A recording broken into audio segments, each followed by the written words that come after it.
Good morning, everybody. I hope everybody's Christmas was good. I hope the holidays have been treating you well, however you celebrate it. I haven't been live in a while. I was moving and doing way more than I should have, and I ended up losing my voice. So let's hope it holds out for this little live stream this morning. But today I want to talk about insulin resistance. The New Year's coming up. Everybody's making, New Year's resolutions typically, and starting to pay attention to yourself more now that Christmas is over. And I think it's important that you understand that your health has to come first. If you're not taking care of your health, then your family, the people that you love and are trying to give things to, is suffering. So insulin resistance, why does that all tie in? Because insulin resistance links to almost every one of us. 93% of us have a metabolic disorder today, which leads to a whole other array of disorders, including all of the things listed above. Let me switch this over here. So when we have a metabolic disorder, which is typically resultant from insulin resistance, we're sick, we're tired, our brain doesn't work right, our body doesn't work right, we're crabby, we're anxious, and the rest of our health is starting to go downhill. So I want to link in insulin resistance to all of these things. I'll answer questions where I can. And then we're going to talk a lot this morning about the solution. I realize I spend so much time talking about insulin resistance, I don't give you guys enough about the solution. So we're going to dive in. And as you have questions, please ask them. Your question is going to help somebody else get clarity. And not everybody feels like they can speak up. So please speak up for yourself and everyone who thinks they can't. Let me have a drink. Okay, so why the natural solution that works? Why to stop the madness, you guys? I am not a proponent of medications. In certain instances, yes. But I feel like we've gotten to a place where we just dump medications out at people too often, too quickly, and we're not addressing the root cause. I worked in medical for years. Um, I had two family members who worked for Big Pharma. Uh, I don't know as much as some people, but I know enough to know that I don't agree with most medications. So when they're giving you medications that are addressing the outer layer, the symptom, and they're not addressing the root cause, you haven't fixed anything. You've masked a symptom. And then with that masking of the symptom generally comes along some other disorders. One of my favorite stories, or my most memorable, was a gal came into a clinic that I worked at. I got her in her room, I did all her vitals, and I got down to the question of the medications she was on. And she handed me 2 bags of medication. With tears in her eyes, she's like, I can't. I don't even know where to start. She's like, you have it. You go figure it out. This is all the medications I'm on. It took me over a half an hour in an EMR where everything pops up pretty rapidly to get in part of her medications. I was never able to get all of them in, but as I was going through, I could see where from her intake she had a condition, she was given a medication. That medication gave her other symptoms, which led to another medication. It just led to this whole 2 bags. Basically, one symptom led to 2 whole bags of medications trying to manage the symptoms that other medications caused. When I saw those things day in and day out in the medical clinic, I'm like, I don't want that. Now, do I take medications when I need them? Yes. But do I prefer to address the real root cause? Yes. So most of us, 93% of us, the root cause of most of our disorders today is insulin resistance. Well, what causes insulin resistance? The food that we eat and the fact that we eat too much too often. So insulin resistance, nuts and bolts, is just a condition where our body says, we have too much sugar in our bloodstream. Our food generally converts into a substance called glucose, and that's what gives us energy. There are other energy sources, but we're just dealing with glucose. So when we have too much of that, more than 1 teaspoon of that in our bloodstream, it starts to create dysfunction, and the body sends out a signal to have the pancreas, an organ, create this insulin, which is a hormone that just transports that energy to the cells. So insulin is a really good hormone to have, but it is a hormone. When we have too much sugar, then we have too much insulin. Insulin is on overdrive. And what's happening is it takes a couple of hours once we have insulin out for it to come back down. But by then, we're eating again. Everybody's doing these, like, can I have nuts for snacks? Why are you having a snack? Why are you eating every 2 hours and bumping up your insulin again? Why? We don't need it. Our body hasn't processed through the last meal we ate, and then we're eating a snack.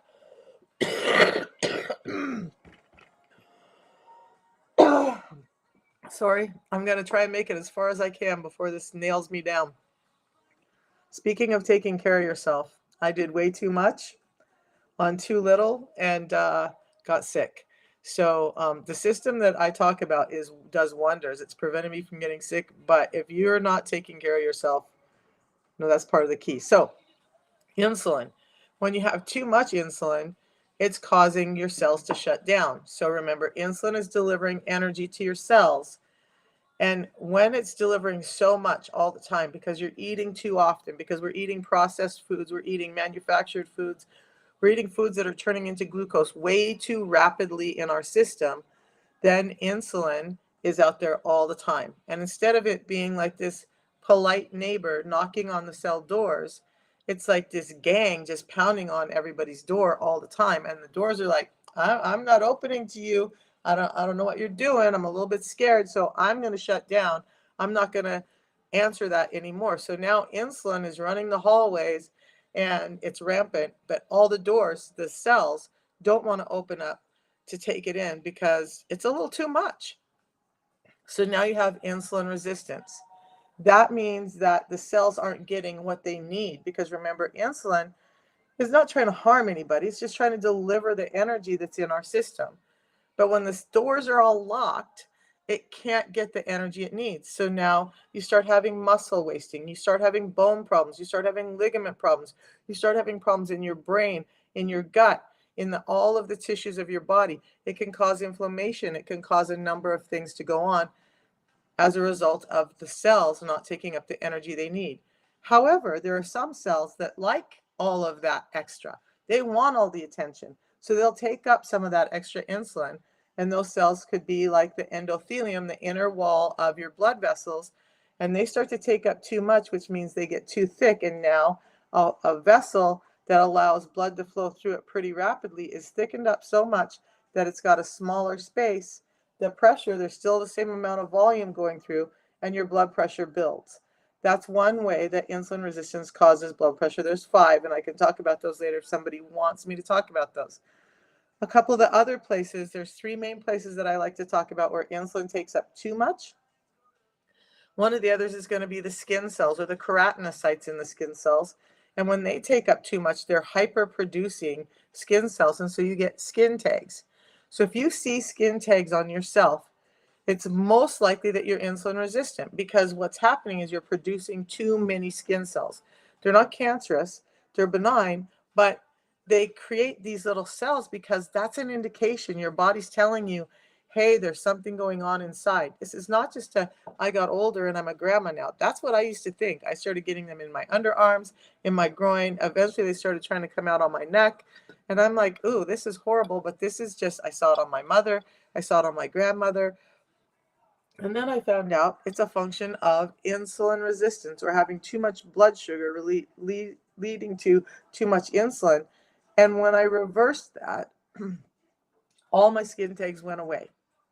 I don't have a single skin tag on my body anywhere. Never had one lasered off, never had one cut off, never had any of that because I addressed the root cause of why I had skin tags. The third place I like to talk about is something called acanthosis nigricans or darkened skin spots. And those darkened skin spots come from us having too much melanin, a hyperproduction of that in the skin. So you'll get rings around the neck. You'll get rings where things rub. So ladies, it could be on your bra line, on your waistline of your pant. It could be, I saw it on a young man around his ankles where his shoes were rubbing on his ankles all the time, and it caused this acanthosis nigricans. I had it on my elbows. This elbow was dark and patchy and scaly all the way down to here, and I couldn't, like I scrubbed it, I put shea butter on it, I put coconut oil on it, I did all the things, and it wasn't going away. I heard a lady say her auntie was rubbing lemon juice on her elbow, thinking that it was just dirt. That's what I thought. I just wasn't clean enough.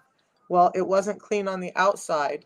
I was clean on the outside. It was not that I was not clean on the inside, meaning I had too much sugar, too much insulin. Now that I reversed that, I don't have those dark skin patches. That's 3 ways it takes up too much. So, any questions from anybody so far? Any questions about any of this? So, I kind of addressed a little bit about why it's happening and the fact that we're eating too much, that we're eating foods that are imperfect, right? That's kind of the world we live in, and it's only going to get worse as they're planning to start printing our food. So, what's missing? What's happening? Well, they've stripped nutrients from our food. They've stripped fiber from our food. Let's talk about fiber. Why is fiber important? And why have they stripped it from our food? Well, I saw a brilliant video by Rav Malik the other day where he was talking about a hamburger, a Happy Meal, or not a Happy Meal, a McDonald's meal, and it was about 1,400 calories. And he was like, cut that in half, and now this is what you eat. That's 700 calories. And he had like 7 or 8 apples laying on the table, and that's about 700 calories.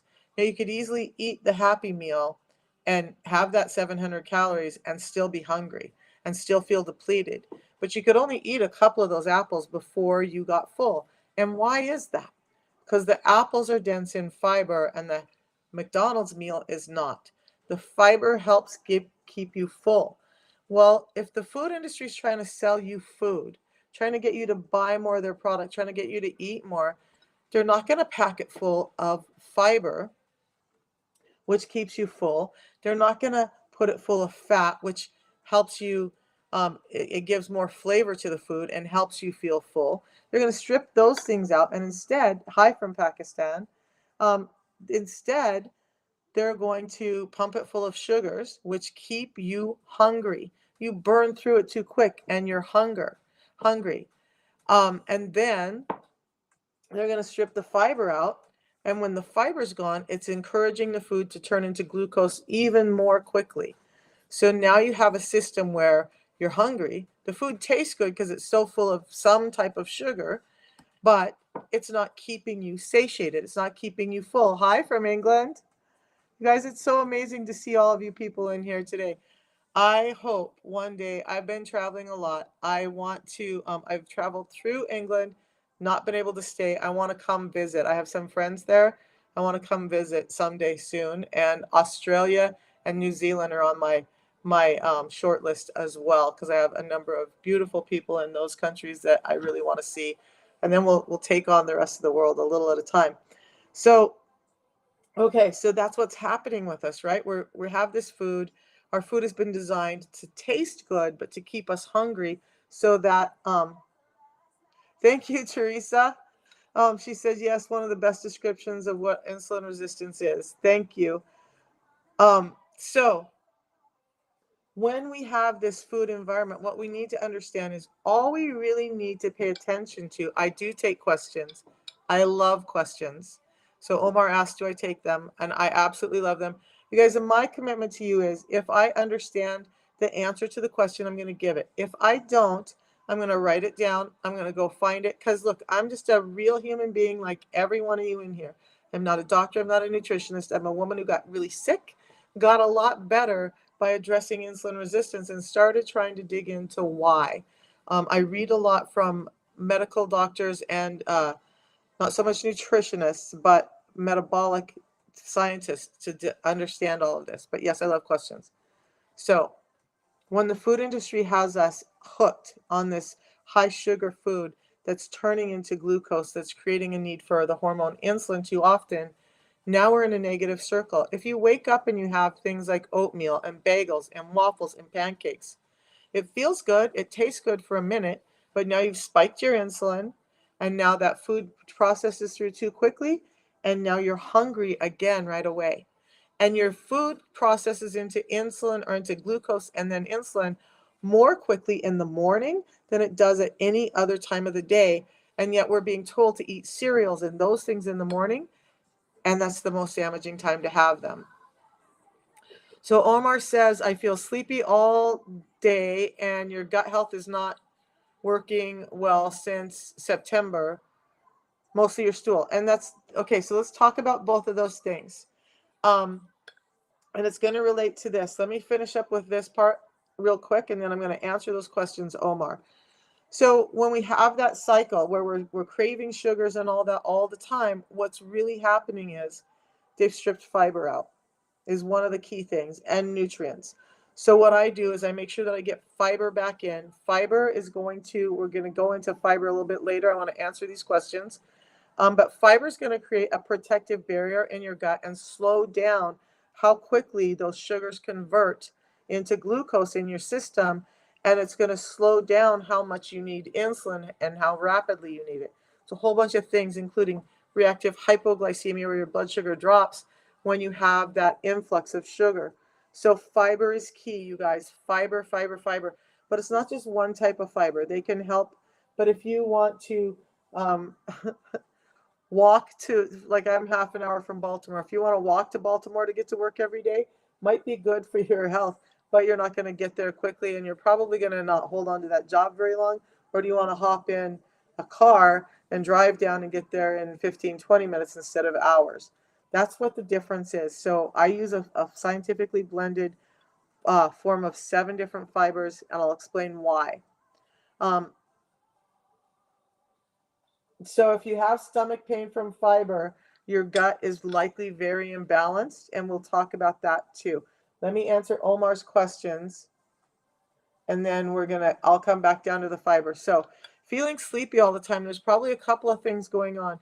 When you have insulin resistance, you have an increased level of cortisol or a cortisol dysregulation. So if your cortisol levels are low at some points during the day and super high at other points during the day, you could feel anxious and tired at the same time. And that could stem from insulin, but it could also stem from just stress in your life and the lack of sleep. Like, my cortisol levels were probably out of whack last week as I was moving and getting about 2 hours of sleep a night, trying to get all this stuff done.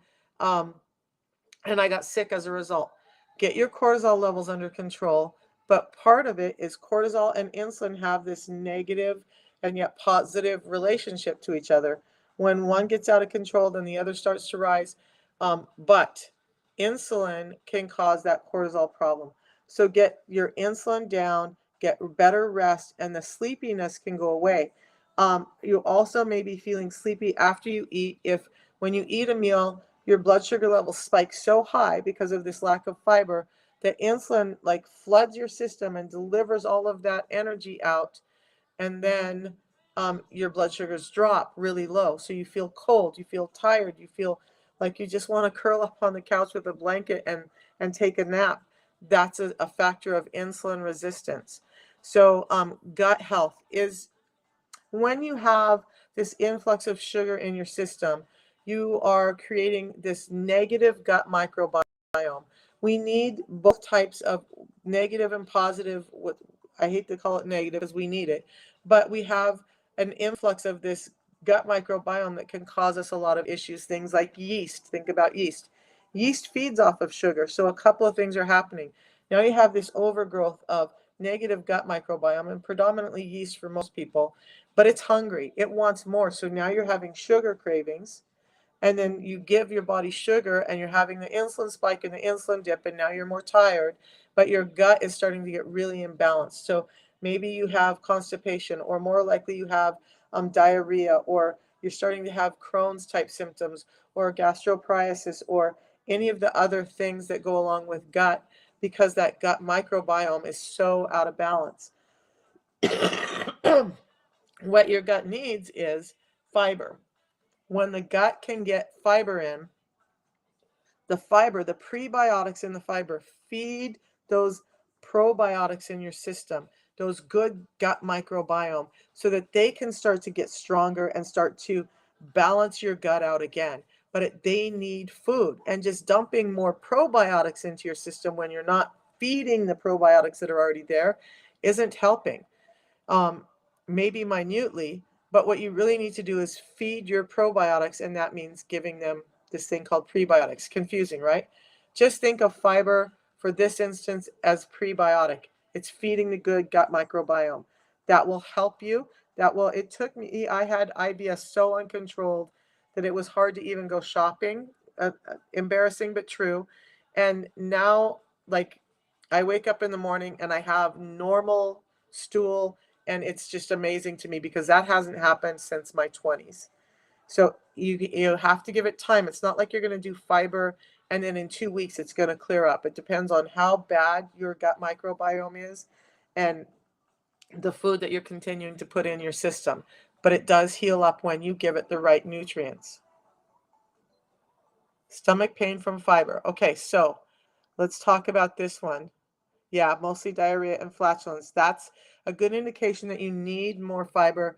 So Omar, and then I'm going to come back to this, that diarrhea and flatulence may get worse before it gets better. Just be aware of that. You need to drink a lot of water. You need to get rest. You may have to be slower on the uptake of your fiber than some people, but it goes away within a few weeks as your gut starts to balance back out. Hey, sorry, I'm still getting over being sick. Okay, so stomach pain. You can do stomach. I'm going to do cortisol levels in a second. Stomach pain from fiber. Number one, psyllium husk alone, which is what this is, right? So this is psyllium fiber. That can be very harsh on your gut. It can act more like a hard broom instead of a soft broom inside your gut, and it can give you some discomfort. If you're just doing psyllium husk fiber, that's part of the problem. The fiber that I use has 7 different types. There's a small amount of psyllium in there, but the other fibers are not that, so they're creating this matrix. Let's talk about the fiber really quick, and then we'll talk about the cortisol. So there's 2 types of fiber, insoluble and soluble. The insoluble fiber are like the long strandy types of fiber, like in celery, like in bananas. And what they do when they get in your gut is they create a matrix, a mesh. But there's holes in that mesh, right? So the insoluble do that. The soluble fibers are more gelatinous. They create this like gel matrix. Well, when they get in there and they start to create that gel matrix, it gets in and it plugs up the holes of that fiber, that insoluble matrix, and now you have a complete matrix. So things aren't leaking out, but it's softening that matrix. So it's not as harsh on your system, and it's slowing down the blood sugars much better. So 7 different types of fiber in this one little packet that I do that are scientifically designed to do this, to reduce your A1C, to reduce your blood glucose, and to reduce the lipids in your blood so that you can get your health back without causing extreme damage to your gut. Now, I've had some people who had to start with like 1/8 of a teaspoon and work up to it. As their gut started to get healthier and as their gut started to feel better, then they're now on a full packet twice a day like I do, and they're feeling better than they have in years. When you're so sick, you have to take a different approach. The thing is, I coach you through that, and if I don't know the answers, I'm going to go out to somebody who does know the answers and get them for you, because I'm not claiming to know everything, but I claim to give you the best help I can by giving you answers where I can. And if I don't know, I'll go get them. So cortisol. If you guys want to know about cortisol levels, you can ask your physician. What I would recommend after working in hormone clinics, the best way to test cortisol is your saliva at 4 points during the day. So you're going to have to collect your saliva in little tubes and send it into a lab. You can get them now online without a doctor's order, but you can check your cortisol levels, and it will tell you throughout the day, like, are you having low cortisol in the morning, high cortisol in the evening? I think it's around $100 for those tests, but you can do it with just your saliva. The best place to test your cortisol.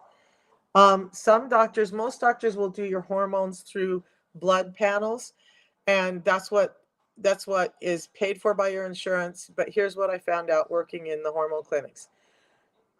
Because I was the person who drew the blood and did all the tests and all that stuff, right? Your hormones primarily get stuck in the platelets. These little red cup-like things in your blood. That's what gives your blood color. What we test for most things, especially hormones, is we spin off those platelets, which are heavy, and we leave this serum, which is clear, left at the top. Well, very little of the hormones are left in the serum. You're not getting a complete picture of what you do. You're getting a picture of that point during the day, and they've tried to guesstimate what that point in the day looks like for you. And for women, it gets really complicated because you have a cycle, and now you're testing it for the day. But your DHEA, your testosterone, your estrogen, your progesterone are all at different levels at different points during the day. So they're trying to guesstimate on this little amount of hormone that's left in the serum what's really healthy for you. It's more expensive. It does cost about $300 to $400, but a 24-hour urine is the best that we found as giving us the most complete and accurate form of hormones. Saliva would be the second best. And it's a little more expensive than blood work. Most doctors are just going to tell you to do the blood work, and if that's what you want to do, fine. But understand, if you want a real picture, you got to do one of the others. You're so welcome for that. Now, are there any other? So there's a question, how much does it cost? The system that I talk about, and thank you for that question, Dorothy Ann. So there's a tea that we drink in the morning, which I just drink mine hot. Hot, let's talk about the tea. It's about $5 a day. Let me give you that answer, $5 a day, and then we're going to get into it. The tea I drink hot in the morning. You guys, I drank it cold in the morning for the longest time until I was told that for fat burning, for really ramping up your fat usage, it's best to drink it hot. Plus, hot in the morning is going to help you wake up. If you're having problems with constipation, it's going to help you wake up and have a more normal movement. So it's getting things moving in your system. This tea has similar components in it to what you find in the medications like Mounjaro, Trulicity, all of those things, but it's not causing you the damage that those medications can cause.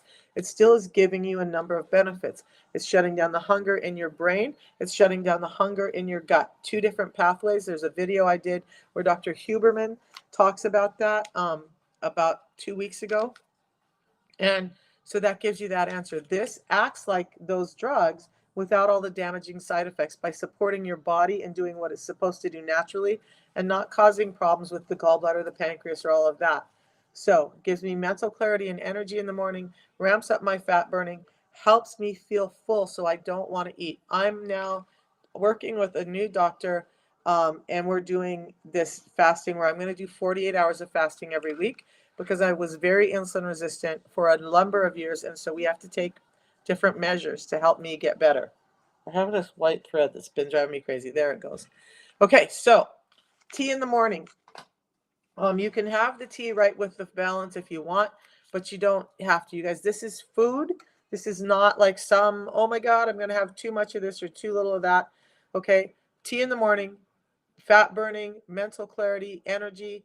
This fiber, 7 different types of fiber that I talked about, soluble and insoluble, helps you feel full before you even eat. So when you take this, when you eat, you're starting to feel fuller quicker. You want to take it 10 minutes before, and you're just going to mix it in water. I don't have a water bottle here. You're just going to pour it in some water, shake it up, drink it down, give it 10 minutes. It's not exact science, you guys. It doesn't have to be 10 minutes exactly. It may be 5 minutes. Is it going to make you feel as full at 5 minutes? No. It could be 15 minutes. That's okay too. It's just going to digest through quicker. 10 minutes. And then you're going to eat your food. So, and then I'm going to talk to you about does anybody want to know how to eat your food? What order to eat your food to help your insulin resistance as well? Because if you do, type a 1 in, I'll go over that.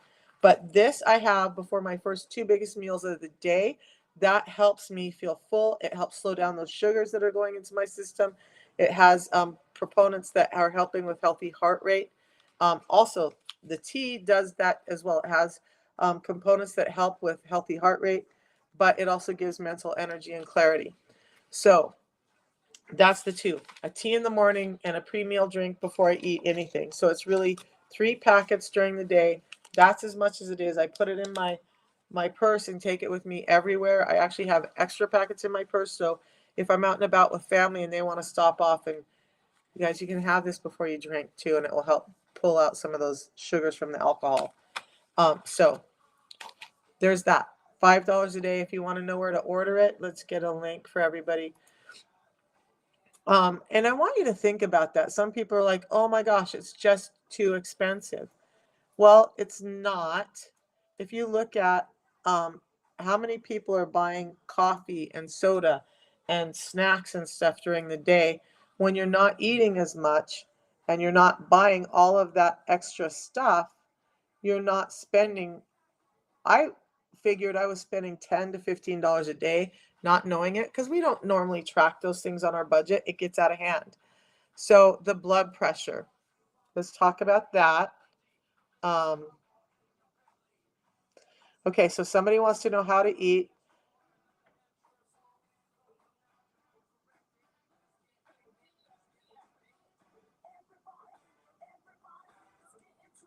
Oh my goodness, so I missed this one. Rose says, I'm going to try and make sense of this. I have hormone and spiral maline. I don't know what that is, but in my body for stopping menstruation. No pregnancy. Can I take that if you're PCOS? So PCOS is really just metabolic infertility. PCOS is predominantly insulin resistance. Get the insulin under control, your PCOS will ease up and go away. I have a number of ladies who could not get pregnant, who had irregular periods, who within a month, one of them said within a month her periods normalized. The second month, the period's still normal. The third month, she didn't have a period. She was a little despondent, like, what the heck? I thought this was working. Found out she was pregnant with the baby that she had been trying to have and was told she couldn't because she got her insulin levels under control. So you can absolutely do this even if you're PCOS.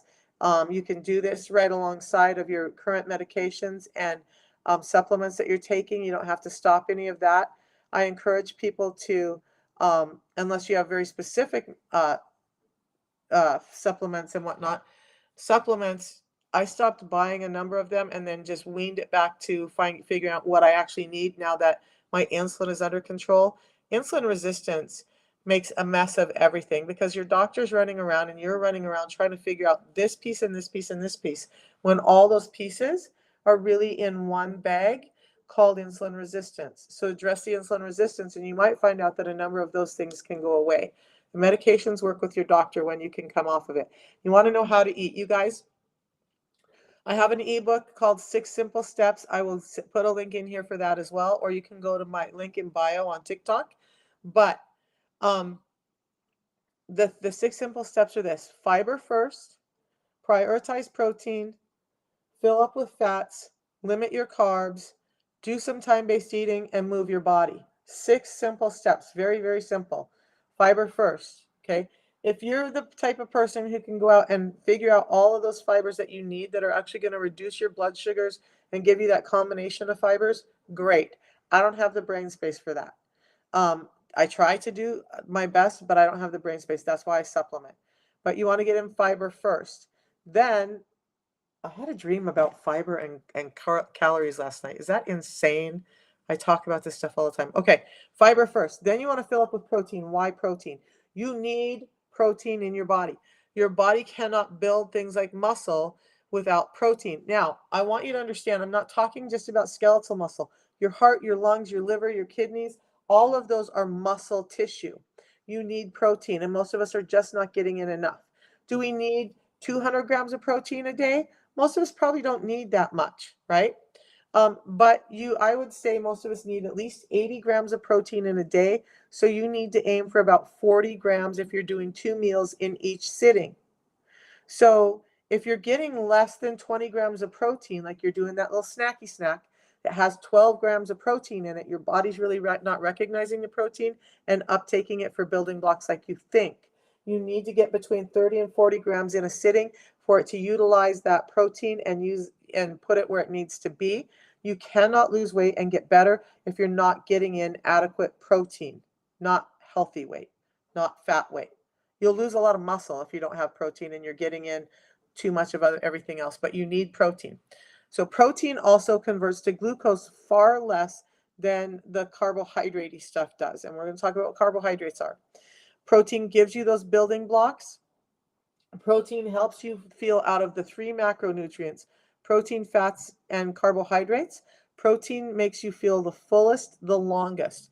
That's the first thing you want to eat after you get the fiber in is protein, and eat as much of it as you can reasonably to get in about that 40 grams. An egg has about 8 grams of protein in it. So to get 40 grams in, you're going to have to eat like 5 eggs. Red meat really is the best for diabetes and insulin resistance. I'm a big chicken eater though, so there's that. Now, after protein, you want to do fats. Why fats? Fats don't spike your insulin or your sugar levels. They give you energy in a very different way, and it helps you feel full as well. Not, it doesn't make you feel as full as protein does, but it helps you feel full. Plus, you need fats with protein. I was reading in a thread this morning that a lady's taking a lot of creatine to try and help maintain her muscle. Creatine is getting water into your muscle, but if you're not getting in enough fat, that muscle could expand too much and break through the membrane that holds it into this thing called rhabdomyolysis. So now if you don't have enough fat, that membrane outside that's holding all the muscle together, that's made up of fat. So proteins and fats go together and they help you feel the fullest. Eat fats and protein the most and stop the calorie counting, because of course fats have way more calories than carbohydrates do. Limit your carbohydrates. Now, when we talk about carbohydrates, this gets a little confusing, right? So if it's not a fat and it's not a protein, then it is a carbohydrate. So yes, vegetables, fruits, all of that are carbohydrates. Things that are higher in fiber in those carbohydrate groups have more calories, but the fiber is non-digestible, so that passes through you more quickly. So you want to pay attention to how much of those calories are made up with fiber. That gets complicated. Just know that you want to save those carbohydrates, especially things like breads, pastas, cakes, rice, till the last thing on your plate. That should not be the first thing that you eat, okay? You should already be pretty much full from these. Then when you put these in, it's going to spike your insulin far less. You're going to have less room for it. You're going to stay fuller longer and crave more of those less. And then do some time-based eating to allow those insulin levels to come down. I can go over that timeline to show you why in a little bit. I hope that makes sense. Fiber, protein, fats, and then carbohydrates. That's how you should eat. Blood pressure. So blood pressure, there's 5 different ways that it causes blood pressure to go up, right? Or blood pressure dysregulation. I'm just checking for other messages. And all right, so I talked about one, right, where the endothelium gets way too thick and now the space inside your blood vessels is too small. So same amount of pressure that goes through this size, like think the size of a fire hose, that's your regular blood pressure, right? Now when the endothelium gets thick, it narrows that space down to the size of a garden hose. So now you're trying to take the pressure of a fire hose and push it through the size of a garden hose. Pressure goes up, right? That's one way. Another way is your kidneys can't get rid of salt. There's another, I'm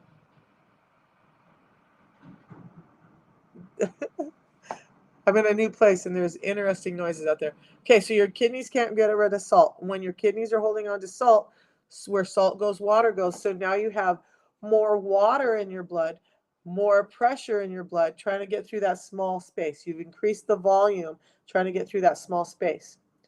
Your cortisol levels go up, which is making your heart pump faster, trying to push more through. So now you're increasing your heart rate even more. Your nitric oxide.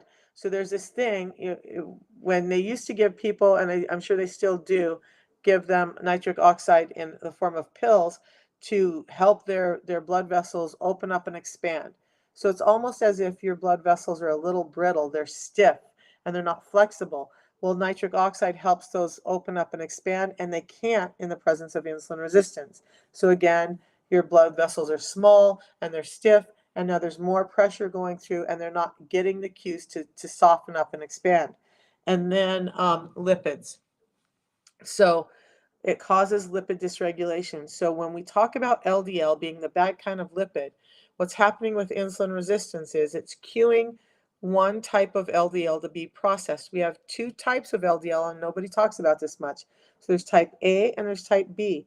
Type A is this large, buoyant type of lipid. It just kind of bounces around. Think of a beach ball bouncing along a body of water. It just kind of floats along, bobbing along, careless, carefree, whatever. And then you think about dropping a golf ball into that same body of water. Golf ball's not going to float. It's going to drop to the bottom, and it's going to start to stick, and it's going to start to gather up, and it's going to start to cause problems. Now you have cholesterol buildup in your arteries, and where one sticks, it starts to create more problems, and now you have these blockages. That all starts with insulin and your body cueing more of the type B cholesterol to be made than the type A. So when you reverse that, it's not the fat that's causing the fat in your blood vessels. It's the excess sugar causing the fat in your blood vessels. So those are a number of ways that it causes blood pressure dysregulation. 95% of high blood pressure or blood pressure dysregulation comes from insulin resistance. Address the insulin, your blood pressure gets better. My blood pressure at some point during every day would go up to about 180 over 150. The best we could get it in the doctor's office was 150 over 110. Within 6 days of starting the system, I got a blood pressure reading of 126 over 84. Did it normalize it that right away? No. It took about a year for my blood pressure to normalize. Now, every morning, my blood pressure, no medications, is at like 112 over 74 for an almost 60-year-old lady who's still right around 200 pounds. That's a stellar blood pressure for my age. Stellar blood pressure. So, and there's no medications involved. I just do the system. So that's blood pressure. And people will say, like, your blood pressure wasn't 180 over 150. Yeah, it was. Doctors were terrified. My own doctor, who was a personal friend of mine, was like, oh my God, you're going to die on me. And I'm like, oh my God, I'm going to die on everybody. And I started having pain and numbness in my right arm. We were looking at all the reasons.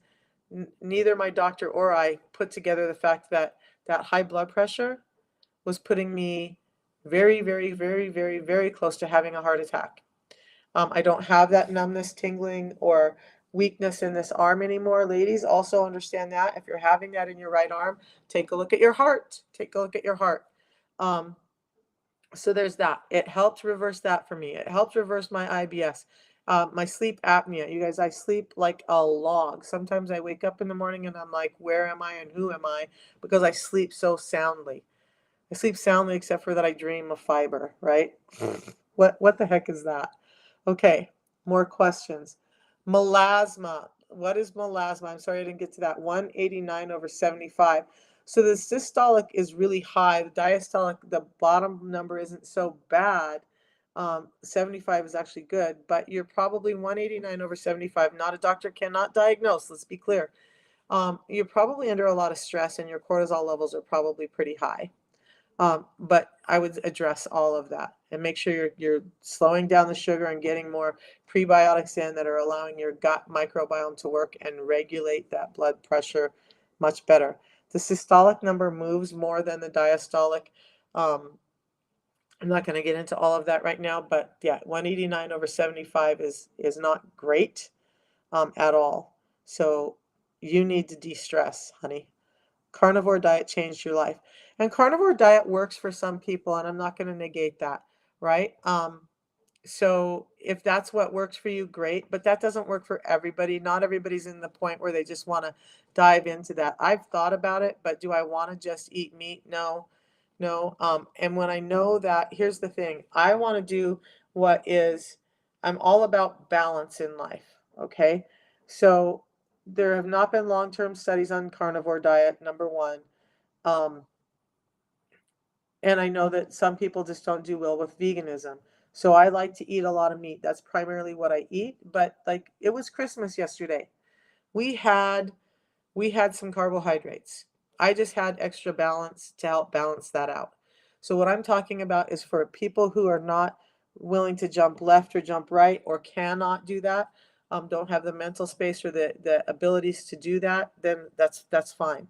So that's where I'm at, is just right down the middle. Let's manage you where you're at and start getting you better from where you're at without these drastic steps, because carnivore diet can work for people, vegetarianism can work for people, but it's a big step for a lot of people. And if they're not there mentally and they break, then they're like, oh shoot, I screwed up, I'm just going to go right back. And so we want to avoid that. I like cauliflower rice for white rice. I've never been a big rice eater, So it's not, even when we have Indian food, we were doing Indian food on Wednesday nights with my family for a long time. I rarely ate the rice with it. I did have the naan, but I did not have the rice because I didn't want to have both of those in the same meal, and I'm not a big rice eater. But cauliflower rice seems to fill the bill for me. Um, let's see what else. Okay, so I'm going to give you guys a link again for the system, and tell me if you see this link, because sometimes TikTok blocks it and sometimes they don't. That's a direct link to the system. Do you guys all see that link that I just posted in there? Give me a 1 or a yes, somebody, if you see it. And then I want to come back to melasma, because Belinda Lee asked, what is melasma? You don't see it. Okay, so we're gonna go the old-fashioned route. Sometimes TikTok cooperates and sometimes it does not. So we're gonna show you how to get to the link, okay? And then I'll come back to melasma. Let's go here. Okay, you guys. Give me a second to get my world under control.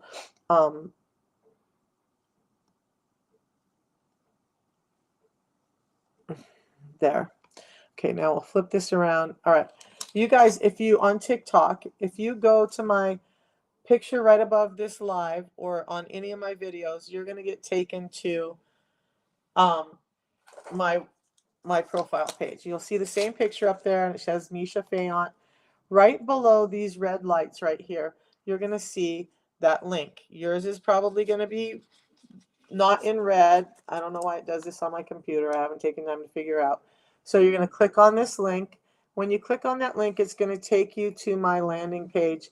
Right on the top of it is this right here, the system that I use to help me with diabetes, high blood pressure, weight loss, and more. You're going to click on that. That's going to take you to the ordering page. Now, you guys, one thing I want to address, excuse me, is you need to make sure that you're ordering it from an authorized distributor to get all of the warranties that come with it. So there's my name, Michelle Fayant. Make sure it's there or you're not connected to me and I don't know that you're using it and I can't help you. Then you're just going to click on the buy now, but I want you to notice it's coming directly from the website of the company. I'm not handling it, I'm not shipping it, the company is, and that's important to know. Anybody who's shipping it personally to you is probably not an authorized distributor, and they're just, they could be selling expired or pirated stuff. So you get to choose in the tea, so you get a tea and you get the free meal drinks. You're getting 30 of the tea for one every morning, 60 of the pre-meal drink for one before each of your 2 biggest meals.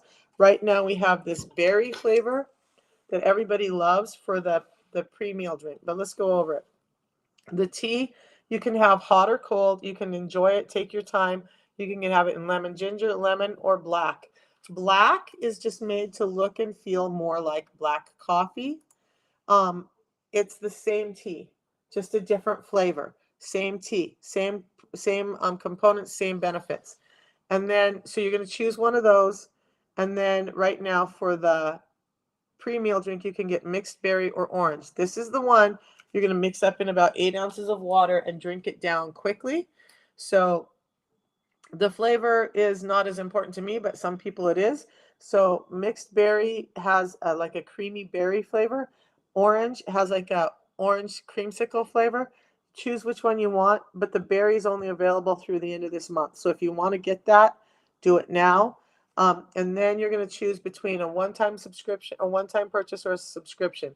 The one-time purchase, you're paying $5 more. If you do the subscription, you can cancel that literally at any time. You do it for a month, you're like, I don't like this, you can cancel your subscription, no penalties.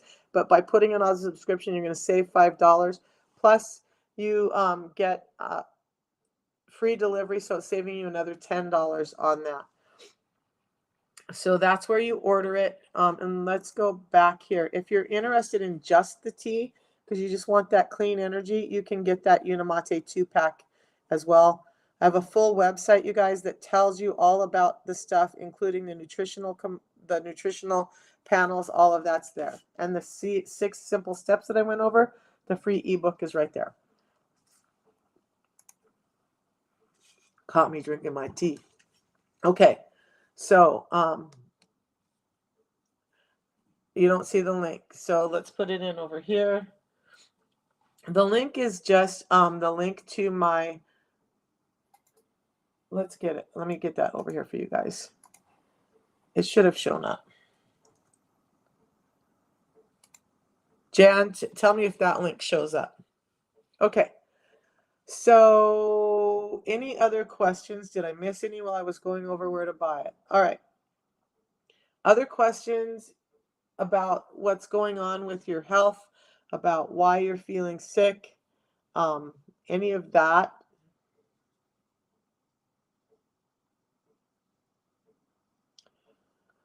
Whew. I'm going to hang out as long as I can, but oof, this is kind of kicking my butt, you guys. I went to bed at 6 o'clock last night, 6:30, and didn't get up until 7 this morning. I'm so tired. Lots and lots happened last week. Arthritis, great question. So arthritis. So osteoarthritis and rheumatoid arthritis, two different things happening, but they can both be linked. I had severe arthritis. I've lost both hips and one knee to arthritis. All of them, I'm so damn stubborn. I dealt with the pain, I dealt with whatever.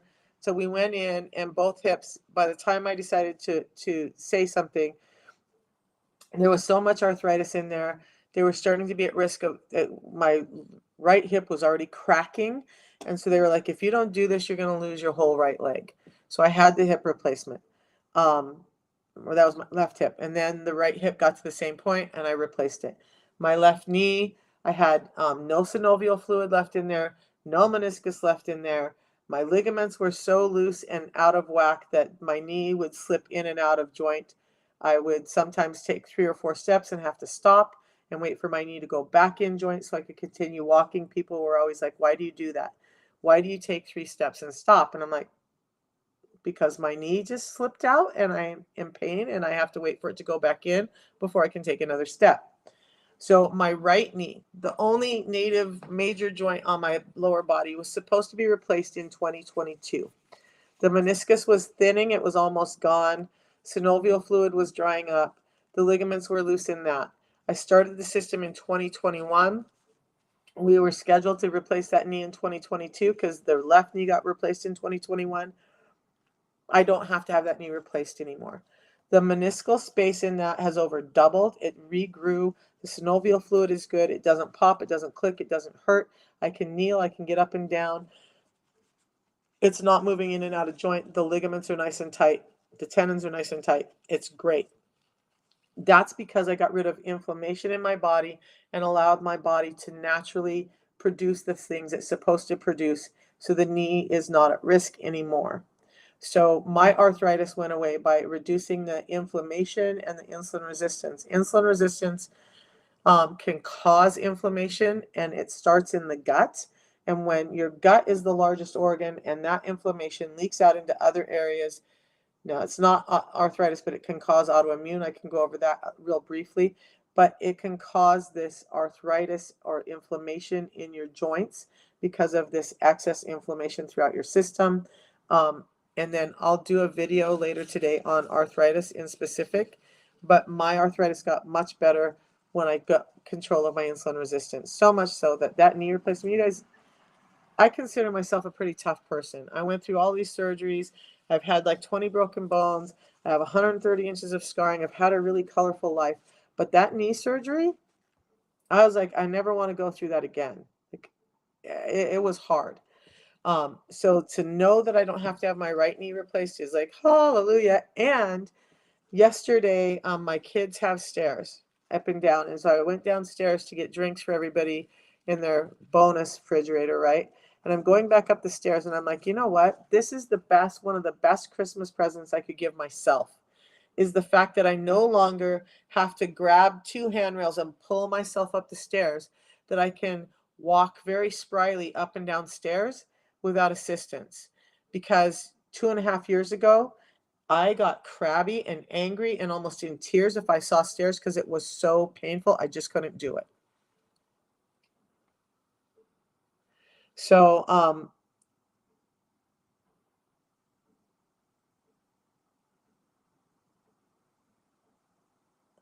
Yeah, so avascular necrosis.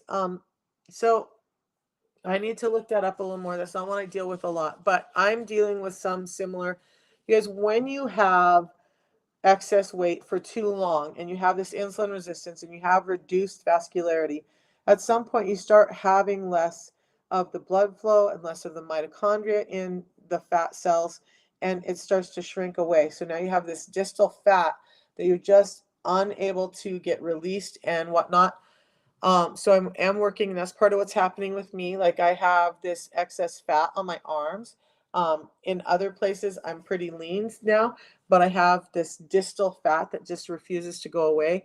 So I was hoping to go live with him tonight, but just all things happened. Next week, I'm going to plan to go live with this doctor. We're going to talk about some solutions in conjunction with the system to help those of you who have this distal fat that you can't get rid of. So next Tuesday night at 8 p.m., we're going to go live with the doctor, and he'll help explain how we can start to address that for those of us who are resistant to losing those pockets of fat. We're also going to go over how to lose the fat, maintain the muscle so you're not having so much of the saggy skin, and just look for that next Tuesday night at 8 o'clock. And I'm going to introduce him. He's somebody I'm going to be working with, and I'm really excited about that new relationship because I know if I suffer with it, other people do too, and we want to get everybody help. Okay, so Jan, I just put that other link in there over on Facebook, YouTube. Let me know if that did show up.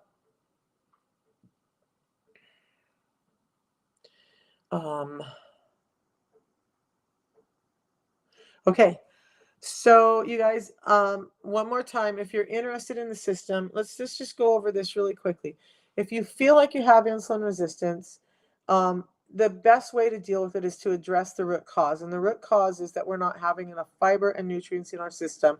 And no, like this, you guys, to be honest, I've had people who were on the system and they listened to these gurus and these naysayers, and they went and bought this stuff, and they came back to me and said, didn't work. I need the system back. Can I get back on? Absolutely. And then I've had one woman who was doing our fiber, and her husband was like, why are you paying for that? I'm just doing this, and this is great. One day he ran out of this, and she snuck some of this in his lunchbox, and he started doing this. He came home the first day and said, this is like jet fueled fiber. This is not even the same as this. I will never go back to this. So from real people, there is a huge difference. But if you want the fiber that's actually helping you feel full, slowing down those blood sugars and reversing insulin resistance for a number of people around the world, along with all the things that go along with it, just go to my profile link up top here. And right under the red lights, you'll find the link. Click on that and order. If you guys go to, and I've had people do this too, I get it. I'm an Amazon shopper and whatnot too. Sometimes I'm like, I just want to know it's going to be here in a day. But if you go to Amazon, Walmart, eBay, you're not getting the 90-day money back guarantee. And I haven't talked about that. You do get a 90-day money back guarantee. So if you try it for 90 days and be consistent and use me as a coach and all of that, and it's just not working for you, you get a refund on all 90 days of that. So they just require you to ship back the box because they want to check the lot numbers and make sure that there wasn't something missed or a bad batch. Okay. Other than that, there's that 90-day money back guarantee. You get the low price guarantee. If you're buying on Amazon, eBay, I can almost guarantee you you're paying around $100 more for it than you will ordering through the company. And then you get a quality guarantee because they do test it. We've found pirated product, expired product, all of that on Amazon, eBay, Walmart. We do not have anybody who's authorized to sell it on any of those platforms. If you want the coach, if you want the guarantees, you got to purchase through the link. Now, so you get all of that, right? And when you do the subscription, I didn't say, they give you an email 5 days out. So if you need to change it, you want to change flavors, you want to do anything, add anything, you can do all of that.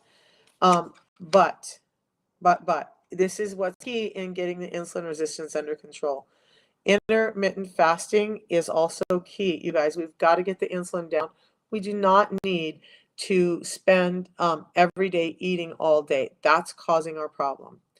And the food industry makes you sick, and the pharmacy industry gives you the medications, and they love it because the same families own most of those all together. So you're spending money on one to get sick, and you're spending money on the other to try and feel better, and then it's causing more medications. It's a whole cycle I don't even want to get into. It costs about $5 a day. Isn't working for you? The link in bio isn't working. I just clicked on it myself and it's working. So you may need to refresh, or you can message me here on TikTok and I will message you back, and I'll get you the link and all of that to order privately. Let me try and put the link that I just put one more time, because the other day it was showing up, but today, oh, not that one.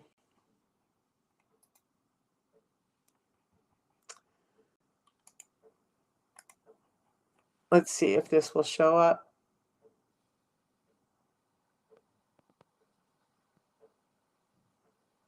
Yeah. You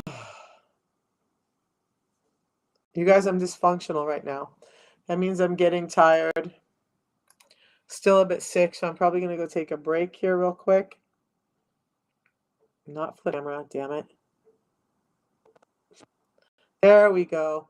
Now, do you see that link?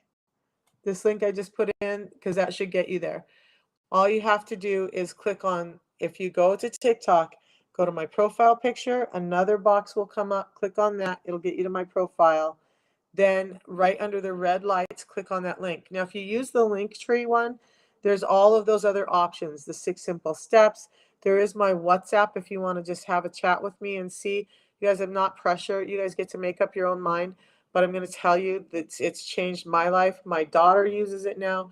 2 of my grandchildren are using it. My third one drinks the tea all the time, and she's 6 years old.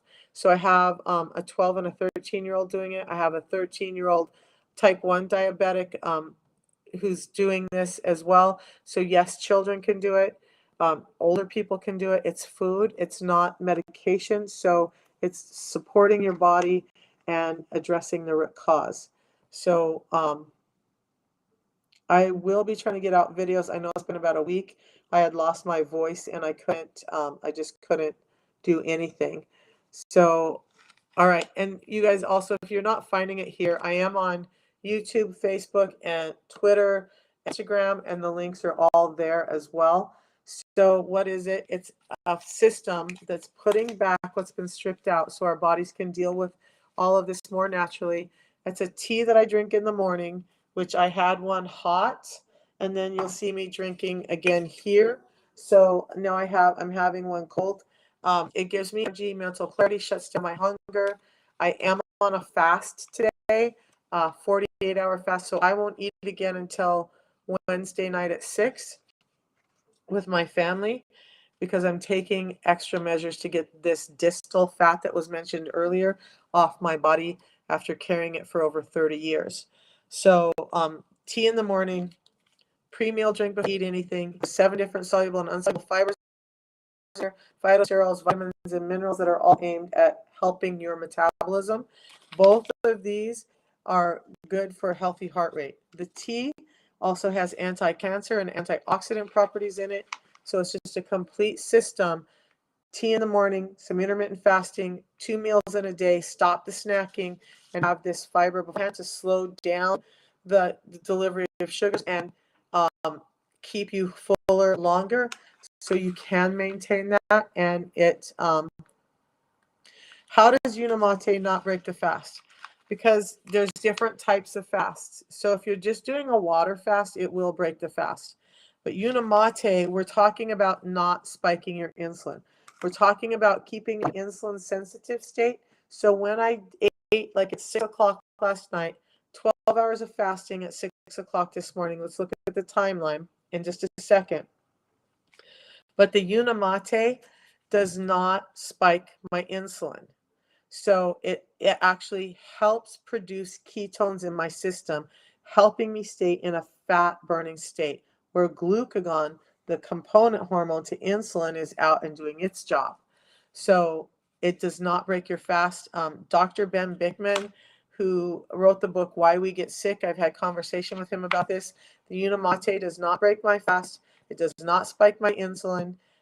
Even the balance. The interesting thing I found, I did a 10-day fast last year, and I decided, because I'm the kind of guinea pig, try things kind of person, non-scientific, but I did the balance during my fasting period after not having eaten for 3 days. So I know all the food is cleared out, all of that. I did balance because I wanted my gut to continue to work and not have such a problem with refeed syndrome. And my ketones actually went up. So what happens when you have the fiber, it's not breaking your fast for insulin, but it's giving these short chain fatty acids that your gut produces when it faces fiber that are increasing your ketones and helping you burn more fat. So unlike adding ketones into your diet and you're telling your body, oh, I don't need to produce those anymore, this is helping your body recognize and produce those short chain fatty acids that are helping you burn fat. So I've done this and neither broke my fast for insulin purposes. I test my glucose and I test my ketones throughout the fast, and ketones went up with both of these, which means insulin wasn't spiked. But you need to understand, if your ketones are going up, your insulin is staying low. If your ketones are starting to drop, it means you introduced insulin back into your system. Yes, the system works for type. I have a number of type 1 diabetics using it. 4 measly grams of fiber per serving in the Unimate. Unimate is not a fiber drink. So this, by the way, doctors will tell you that introducing 5 grams of fiber to your day can improve longevity by 10 to 15 years. And it's not just about fiber. So you can do 4 grams of psyllium husk, 4 grams of psyllium husk, and not get the action of 4 grams of this, because it's 7 different soluble and insoluble fibers scientifically designed to do what it needs to do in your body. So I'm trying to think of an analogy. Really, the best thing I can say is using a bicycle to get somewhere and driving a car to get somewhere.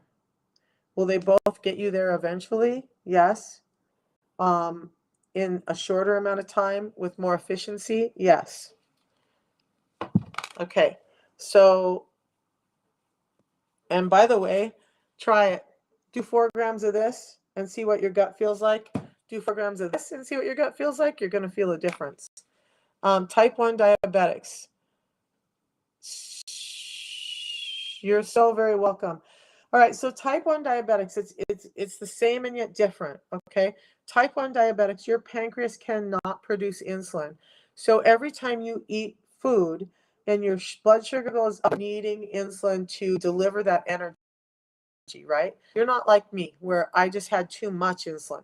So now you're doing an injection or you have a pump to try and give you insulin as you need it.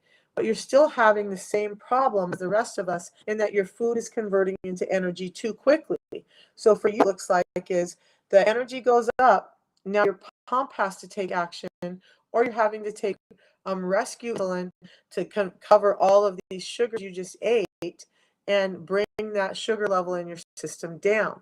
So when you do this system, this is helping take that sugar spike and bring it down so that it's not creating havoc in your system. It's a lower, slower. So the amount of insulin you have to take in one shot is less. So a number of the type 1 diabetics that I have using it have reduced their long-acting insulin by at least 40%, because their blood sugars are regulated. So they're not having that extreme need for insulin right away. So type 1 diabetics, yes. In fact, in North Idaho, I have a little 13-year-old, not little anymore, but a 13-year-old boy was able to lose almost 50 pounds. He was extremely overweight from so much insulin. Insulin makes you fat, by the way, if you have too much of it. But he did the system. He lost all this weight. His moods are better. His energy is better. He's performing in school better. Child, type 1, off of fast-acting insulin, reduce his long-acting by at least that 40% that I talked about. And he's thriving now. We have another gal that's, one of the ones I think about in England, who was obese and had brain fog and self-esteem issues and just not feeling well because of the amount of insulin she was taking. Started the system, reduced her insulin levels through her, and now has lost a ton of weight and has mental clarity and all that back too. So type 1 diabetics, just because you're not producing insulin and you have to take exogenous insulin doesn't mean that you're not still being affected by the same problems as type 2 diabetics. Different actions, same problem. Okay. All right. Any other questions for me before I hop off? Because I appreciate you hanging out with me and my raspy voice and my constant hacking. Hopefully tomorrow it will get better. I do want to say though, I did do like a 40-hour fast during this move. It was crazy. As my life goes, I had hired a mover. They canceled about 5 days out. I spent 2 days trying to find another mover who would show up on such short notice and move my stuff. Finally located a mover. They didn't show up. So my daughter-in-law came down and she and I moved all the furniture and all the stuff all by ourselves, which when I was 30 was great. Like, right, I'm good to go. I was carrying mattresses on my head and all the stuff because I'm not about to be taken down by somebody else's bad attitude. But I got sick. It was cold. We worked really hard for days and I got sick. Two things happened. The Unimate gave me the energy to get through all of that. And I feel like I probably would have gotten sicker quicker had I not had the system that I was continually taking. I broke my fast on day 2 because with the extreme amount of work and lifting we were doing, I just felt that my body was way too depleted and I needed to eat. So now that's behind me. I do the 48-hour fast this week. The doctor who has me doing this 48-hour fast every week now will be on with me next Tuesday. We're going to talk about that. I'm going to let him explain it. We're doing it in conjunction with the Feel Great system to help people who have been insulin resistant for years, who are just having problems getting everything back under control. The system has done wonders for me, but I need a little extra help. So we're going to talk about that Tuesday night at 8. And I'll get a video up about that. Any other questions about insulin resistance, why fiber is important, why I'm not a proponent of medications, any of that? Any of the symptoms up here or over here on Facebook, ask me about them. Like I had almost all of those symptoms. I'm reading through them now. I did not have erectile dysfunction on there. Okay, so now I can say I had all of those symptoms up there. All of them. Erectile dysfunction leads into this as well. Guys, if you're having low testosterone and erectile dysfunction, getting your insulin control can help that. I've had a number of guys who regained function, got their testosterone levels back in normal order, and everything is great. I myself just had a hormone panel run. My hormones are all in normal range. At one point during the day, my cortisol is a little high. That's because of all the stuff that I'm doing right now. But thyroid and all of that was right in range where it has never been for years, just by addressing insulin. So you pretty much have all the symptoms. Let's talk about that real quick. You guys, I feel like I missed everybody so much because I was gone for a week. That week felt like a year for me. All right, so if you're having all of these symptoms, look, if you have one symptom, you're likely insulin resistant, but if you have 2 or 3 of those, you are most, I would like to say most definitely insulin resistant, and you should just start addressing the root cause of this. And the key to it is not, look at Trulicity, Mounjaro, all of those things, they're not addressing the root cause. So people are losing weight, they're getting their blood sugars under control, all of that's great. They're not telling you about how it's causing problems with the pancreas, the thyroid, the gallbladder, all of those things that people are coming up back with later. They didn't address the root cause, and then they go right back to eating what they were eating, and they're not understanding what caused the problem. They relied on a medication to just do it for them. It's like hiring a nanny and then being mad when the child calls the nanny mama. whatever. You guys, we got to address the real cause of it, and then you can start to get better. But I've had people lost their weight with that, rebounded, and then they're like, well, what do I do? And the same question, the same answer, the same answer, the same answer is address the insulin resistance at the root. And the root is the number one key is fiber. It's affecting our gut microbiome. It's affecting how we process sugars, how quickly we process sugars, and how full we feel, and the likelihood that we're going to overeat because fiber has been stripped out. And it's interesting to me that the food industry has stripped out fiber almost out of almost everything that we eat. And then they'll put a little tiny bit of fiber back in, not even complete fibers, and they'll be like high in fiber because it's higher in fiber than the other products that they put out. And you buy into it, I bought into it, that this is somehow good for us, but it's not doing what it needs to do for you. So fiber is key. The more real food you can eat, the better. That's key. Oh, I was going to talk about Christmas dinner. You guys look at, I'm imperfect. Did I gain weight? Did I get sick? Did I have swelling? Did I have any of that after Christmas dinner? No. We had ham. I made an amazing cherry sauce. I substitute like monk fruit or most of the sugar, but we had that. I made homemade scalloped potatoes, but I made them with so there was potatoes in there, but there was a lot of real cream and real cheese in that, so good healthy fats in that. We had green bean casserole. We had, my son loves Hawaiian rolls, so they had those. What else did we have? It felt like the table was full and everything was so good. It was just like crazy. But the key is that I was able to have that dinner with my family. I was able to cook real food for my family and enjoy it and not worry about, I'm on a carnivore diet, I can only eat beef. And so I can't indulge in any of that. My daughter, we bought cheesecake, and I think I had a half a piece of cheesecake, and we left the rest of the sugar and stuff at her house because I'm fasting for 4 days. So I don't even want to with the temptation. The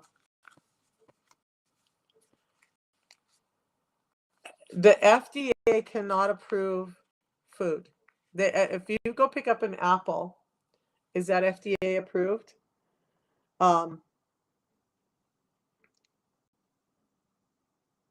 So, all right. So I just, anyway, you guys, I eat what I want. Now I'm going to be fasting for 48 hours because, again, I'm trying to get to long-term insulin resistant. The longer you've been insulin resistant, the harder it's going to be to address it. So address it now. I wish I would have known. I wish anybody would have been talking about this when I was younger.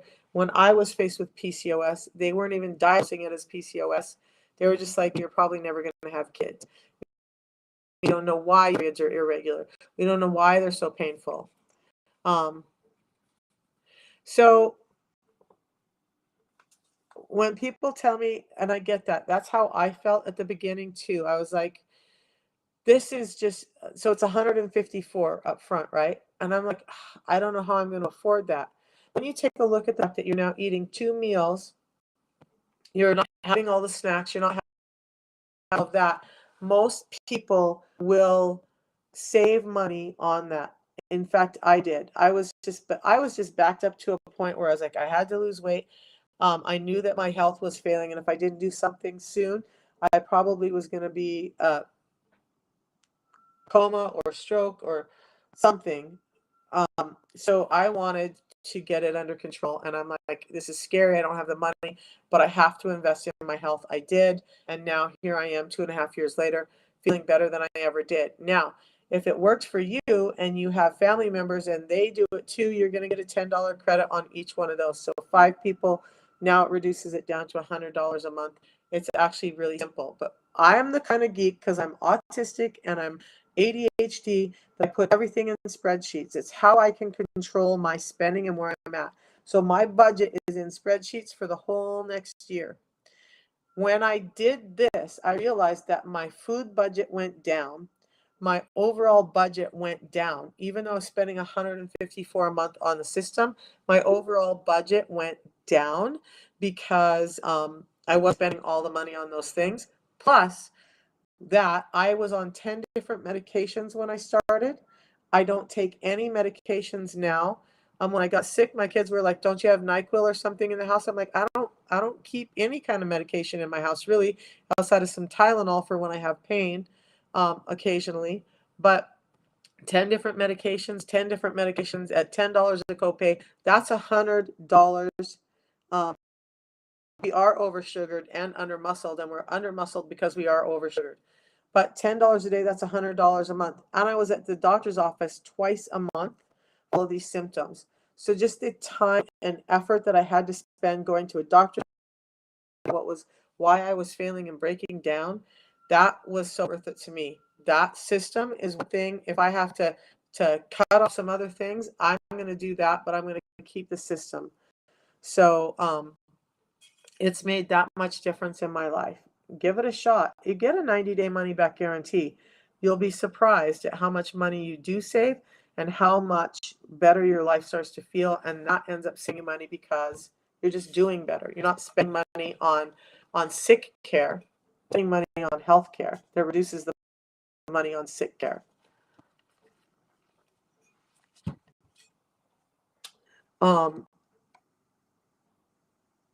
Yeah. Simply Healthy says she saves money. I do too. And so the muscle, Jules. Um, when you understand that having too much insulin and too much sugar in your system creates a you cannot build muscle, then we are oversugared and undermuscled. So even in the presence of high amounts of protein, if you have too much sugar in your system, it's going to dysregulate how you can metabolize the protein, meaning you're not going to be able to put on muscle normally, even if you're having high amounts of protein. And then the higher amount of protein that your body's not able to use, it's storing it as fat, or it's putting a load on your body, excreting that excess protein. So what we need to do is, yes, up the protein. And I talk a lot about that. When I talk about your plate, it's fiber first and then prioritize protein. You weren't here for that part. I'm a big proponent of getting protein first. When I look at my meals, like I had flatbread pizza with my grandson when he was here this weekend. And the first thing I saw in that flatbread pizza was there's not enough protein on it. So I went and found some other protein to add because it wasn't enough protein in that meal. I aim to get 30 to 40 grams in a sitting.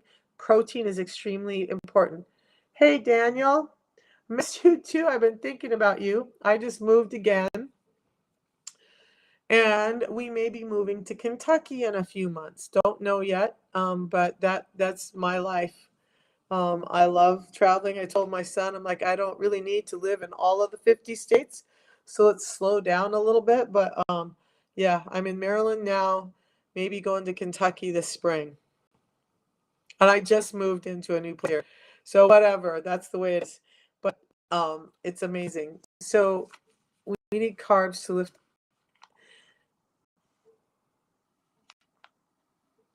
Yeah, about 1 gram of protein per pound of body weight. I'll agree with that. And I think, and one of the things I coach people with, okay, let me read that whole comment. Jewel says we need carbs to lift effectively. Eat 1 gram of protein per pound of body weight. And I do talk about a lot, Jules. You just that part of this talk. Most of us do not get in enough protein. We cannot lose weight. We cannot gain muscle. We cannot function properly without enough protein. And most of you guys don't understand, if it's not 20 grams in a sitting, you're not utilizing that protein. You're not metabolizing it correctly. So this little, I'm going to have an egg because it has protein in it. That's 8 grams of protein. You'd need to eat 3 eggs to get to the level of protein where your body can metabolize it and not just excrete it or store it as fat. So you need to understand those things too.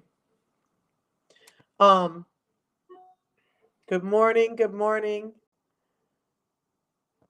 Patty me. Let's see. And your brain needs carbs. So I'm not saying don't have carbs. Brain functions on carbs.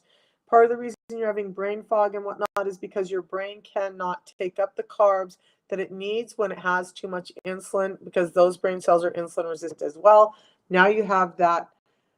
Hey, from Cameroon.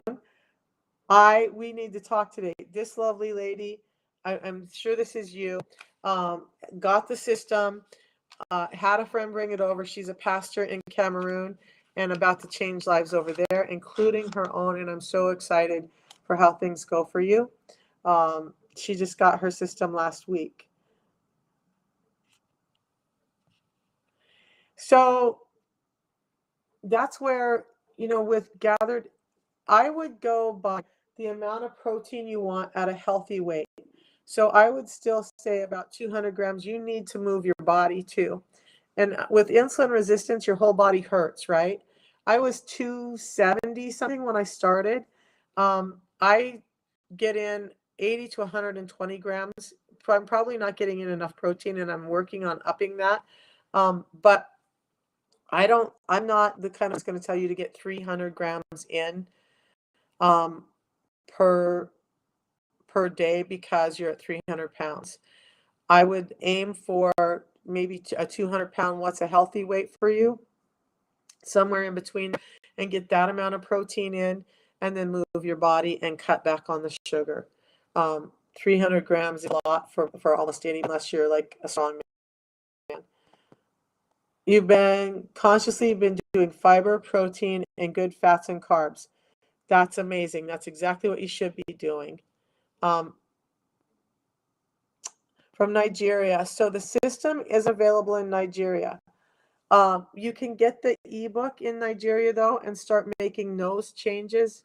If you know someone in South Africa or other countries that can get it into you, we can't ship it as a company to you because it just is not available there. But get the ebook and start making those changes. You want to really attention to your sugars. I lived with a family when I was in college that had some Nigerian kids. I know they tried to cook a lot of Nigerian food, and as I recall, it was very low in protein. One of the things I would encourage you to do is really get more protein in. That's probably the biggest thing that you can do. And then get the ebook, read, and start making those changes in absence of the system being available to you. That's why I have the ebook. And that ebook is found in my profile link. And Dan, we should catch up sometime soon. We really should. Okay. So guys, I am going to sign off. I will be back around 8 o'clock in the morning. Not only did we get moved and get sick, I did not have internet for almost a full week. Shame on Verizon. I chose a different provider because they could not seem to get it under control and hooked up. It is what it is, but yeah, I just didn't have all the tools to do what I need to. Good low-fat proteins. Oh my gosh, why would you want low-fat proteins? Before I go, I need to address this. I got to address this. Why are you aiming for low-fat proteins? You know you need fat in your diet. So the question was, what are low-fat proteins? No eggs or tuna.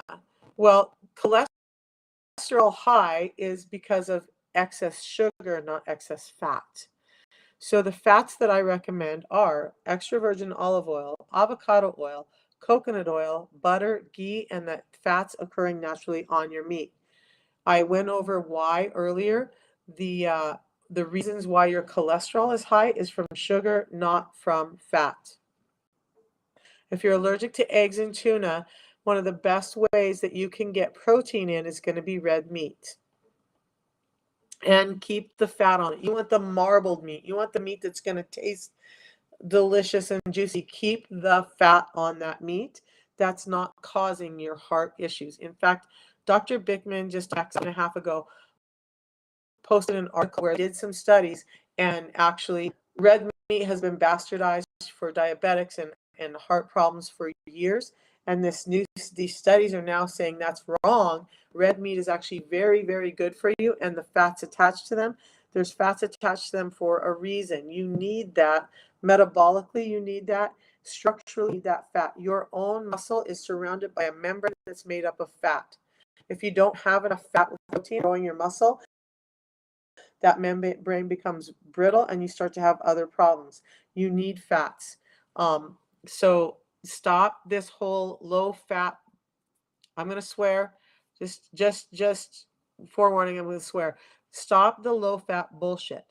Pay attention to the fats you're eating, and they should be healthy fats, not the the unsaturated fats and things like seed oils and all of those things.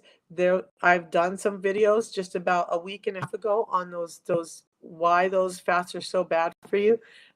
Those seed oils contain something called linoleic acid, where they create something called linoleic in your system, which can cause inflammation, which causes your insulin resistance, and there's a chemical called hexane, which is a solvent.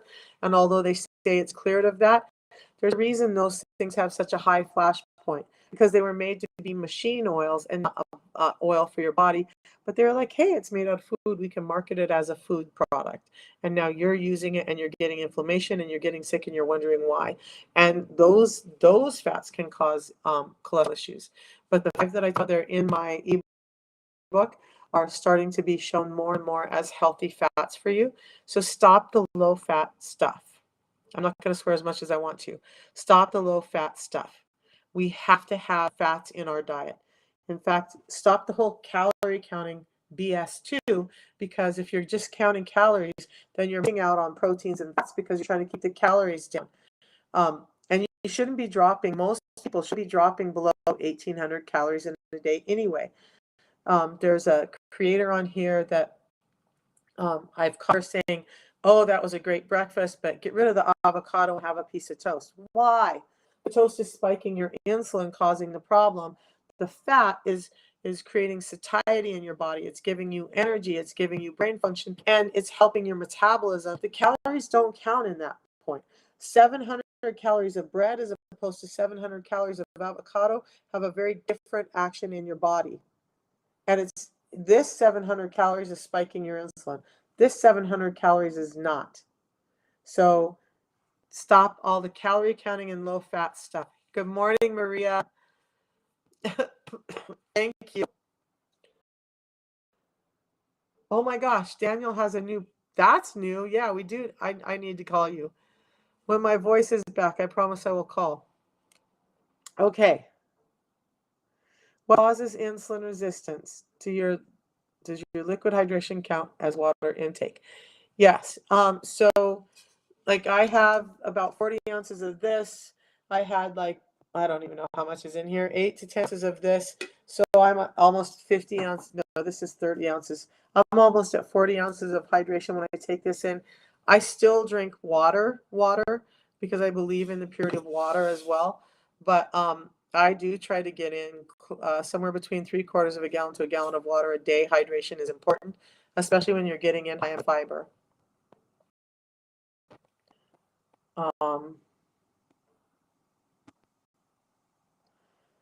Okay, so what causes insulin resistance? I'll go over it one more time because we've been here for almost for an hour and a half now, and that's fine. The lemon ginger is amazing hot. Maria over on Facebook says she loves the lemon ginger. That's what I've been having in my cup hot every morning. I did some chai spices that I in here as well, and it's amazing. And the chai spices are great for your metabolism too. I made sure there's no sugar and all of that, and they don't break the fast either when you add them in. So Maria, sorry for that cough, you guys. The more tea in a day is those of you who feel like you're doing the system and you want more tea, you can get, if you go to that link in my profile, you can get this second one down is a 2-pack of the tea, which you can get it for the subscription without the shipping, because there's a dollar amount you have to have on subscription to have the free shipping. But they reduce the price of tea when you buy it in the 2-pack. So now I get a pack of the balance, the whole system, and I've been buying extra tea for a while, but I'll get a 2-pack of the tea here soon because I'm getting short on it. I actually drink the tea 2 to 3 times a day because it's healthier for me than other drinks, and it's giving me so many nutrients in it that it's crazy, crazy good. So, all right, what's causing insulin resistance is this. In the very, very basic system of what we're going to talk about is we're eating too much. Number one, we eat too much too often. This whole eat every 2 hours to boost your metabolism is some BS. That's killing your metabolism. It may work in the short run. In the long run, you're going to start having weight regulation problems. You're going to start having insulin problems. You're going to start having a lot of other problems.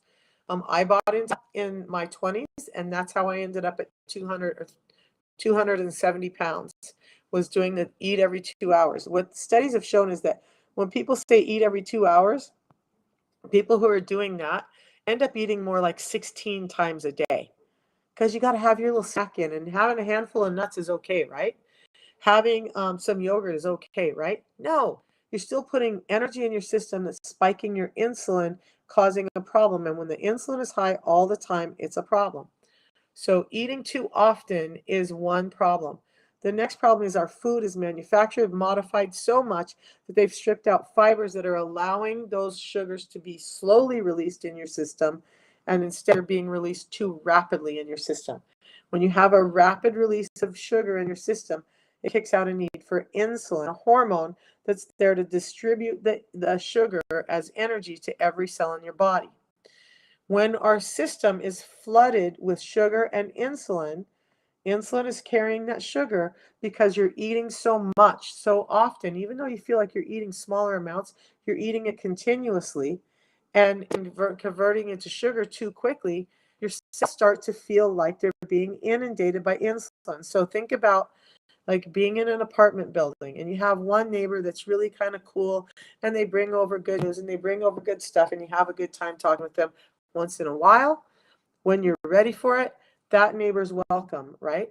Now you think about a bunch of college kids running through that apartment, and they're just like knocking on everybody's door, causing havoc.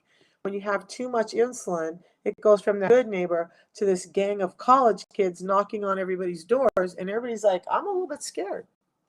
I don't know what's going on out there. I don't want this whole house full of college kids in my room. So you lock your doors and you don't answer them. That's what's happening with the cells. They're like, I don't, you were just here, and you're kind of like too much right now, and I can't right now. So the cell locked up. They can't take in the insulin. Now you have sugar floating around in your system. Insulin has to deliver it somewhere.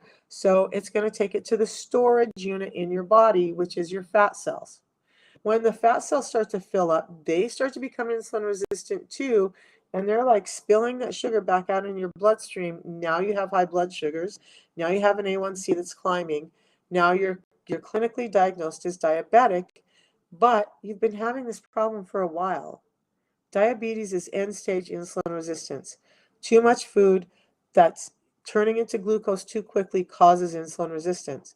Why? Because fiber's been stripped out, most likely.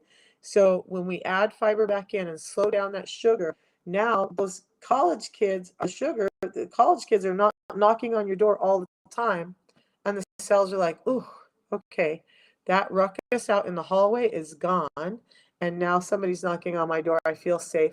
I can open the door and let them in. And that's what your cells do.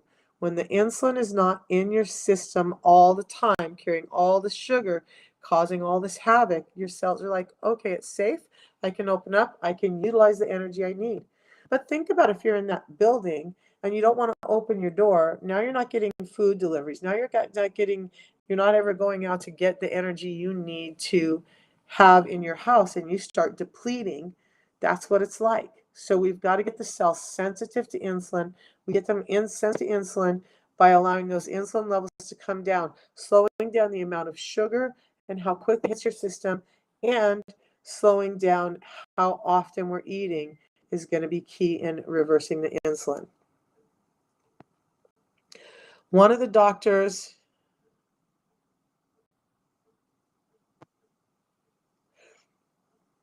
I'm just reading some comments. That's a great one. So my favorite statement is unlearn and rethink. We have to retrain our thought process on foods. Absolutely, we do. And unfortunately, there's still a lot of people out there pushing the eat every 2 hours, back on the fats. Yeah, like I don't have seed oils in my house at all. And I'm going to tell you, now that I've gotten off of them, I feel like every time I go out and eat something that's drenched in those seed oils, my body reacts unfavorably immediately. That's when I have gastritis. That's when I have an IBS flare. That's when I have headaches or body aches and pains, when I go out and eat food that's drenched in those things. my body can feel it right away. You're not feeling it because you don't know, because you're so inundated in those foods all the time right now. So, Maria, the lemon ginger is so good. Um, okay. All right, guys. It's almost 2 hours now. I'm going to shut down. I'll be back at 8 o'clock in the morning. I think I got my life under control so I can get back in on time. Tuesday night, next Tuesday night at 8 p.m., I will have this doctor on live with me. We're going to talk about that distal fat and how to get rid of it. We're going to talk about insulin resistance. We're going to talk about muscle. We're going to talk about all of this stuff. So join me next Tuesday night at 8. Mark your calendar for that. But in the meantime, Monday through Friday, I'll be live at 8 a.m. And then if you have questions, message me. I'll answer you. I actually do. So love you all. Thank you for spending so much time with me this morning, listening and opening up your expanding your thought pathways and learning a little bit. I hope it was helpful. Maria, it's so good to see you. I hope you had a Merry Christmas, and Daniel, you too. And congratulations on the new baby. You guys, we'll see you in the morning. Thank you for blessing me with your time today. It meant so much. Have a good day.